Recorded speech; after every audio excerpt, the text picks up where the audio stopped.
तिकडे पुण्यात काँग्रेसला नवा चेहरा मिळालाय। मात्र हाच नवा चेहरा पुण्यात काँग्रेसला नवसंजीवनी देणार का?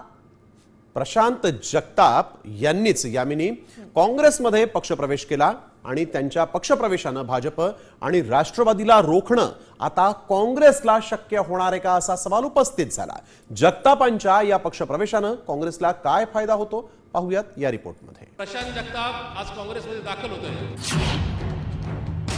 प्रशांत जगताप हा काँग्रेस पक्ष सोडणार नाही, एक वेळेस राजकारण बंद करेल, पण काँग्रेसमधून दुसरीकडे जाणार नाही। तब्बल 26 वर्ष राष्ट्रवादीची साथ दिल्यानंतर काँग्रेसमध्ये पक्षप्रवेश करताना प्रशांत जगताप यांनी केलेलं हे वक्तव्य। राष्ट्रवादीच्या राजीनाम्यानंतर प्रशांत जगताप यांनी ठाकरे सेना आणि शिंदे सेनेची ऑफर नाकारत काँग्रेसचा हात धरलाय। प्रशांत जगताप आज काँग्रेसमध्ये दाखल होतोय। मागचा 26.5 वर्षाचा अनुभव मी सांगितला। माझं वय आज 47 आहे। इथून पुढे काँग्रेस पक्षाने मला कुठल्याही स्तरावर संधी देऊ किंवा नको देऊ, प्रशांत जगताप हा काँग्रेस पक्ष सोडणार नाही, एक वेळेस राजकारण बंद करेल, पण काँग्रेसमधून दुसरीकडे जाणार नाही। सर्वांनी त्यांना फोन केलेत, सर्वांनी त्यांना थांबवण्याचाही प्रयत्न केला। अनेक जातीयवादी पक्षांनी त्यांना सोबत येण्यासाठी ऑफर दिली,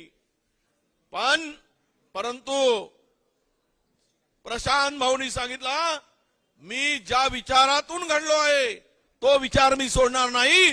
तो विचार म्हणजे या देशातील सेक्युलर विचार, काँग्रेसचा विचार, पुरोगामी विचार, शाहू फुले आंबेडकरांचा विचार। दरम्यान राष्ट्रवादीमधून काँग्रेसमध्ये प्रवेश करणारे प्रशांत जगताप यांची राजकीय कारकीर्द पाहूयात। 1999 पासून राष्ट्रवादी काँग्रेसमधून राजकीय प्रवास।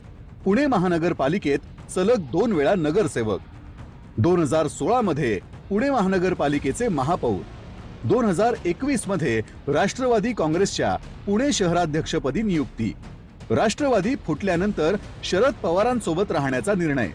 2024 मध्ये हडपसर मतदारसंघातून विधानसभा निवडणूक लढवली, त्यात जगतापांचा पराभव। प्रशांत जगतापांच्या रूपानं काँग्रेसला पुण्यात ऐन महापालिकेच्या तोंडावर नवा चेहरा मिळालाय। त्यामुळे जगतापांच्या पक्षप्रवेशानं काँग्रेसला पुण्यात काय फायदा होणार पाहूयात।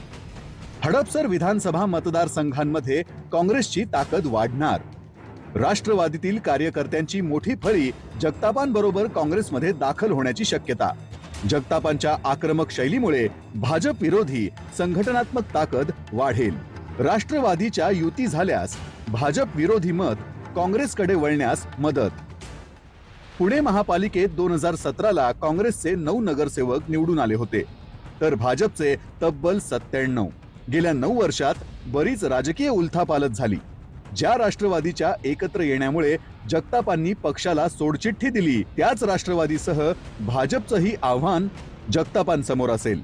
एवढंच नाही तर काँग्रेसमध्ये आपली ताकद दाखवून द्यायची असेल तर अंतर्गत कुरघोडीवरही यशस्वीपणे मात करणं जगतापांपुढे मोठं आव्हान असणार आहे। रुपाली बडवेसह सागर आव्हाड, साम टीव्ही न्यूज, पुणे। देश विदेशातील प्रत्येक घडामोडींचे लाईव्ह अपडेट मिळवण्यासाठी आता साम टीव्हीच्या सर्व सोशल मीडिया प्लॅटफॉर्मला लाईक, फॉलो आणि सबस्क्राईब करा। तसंच सर्व नोटिफिकेशनसाठी बेल आयकॉन प्रेस करायला विसरू नका।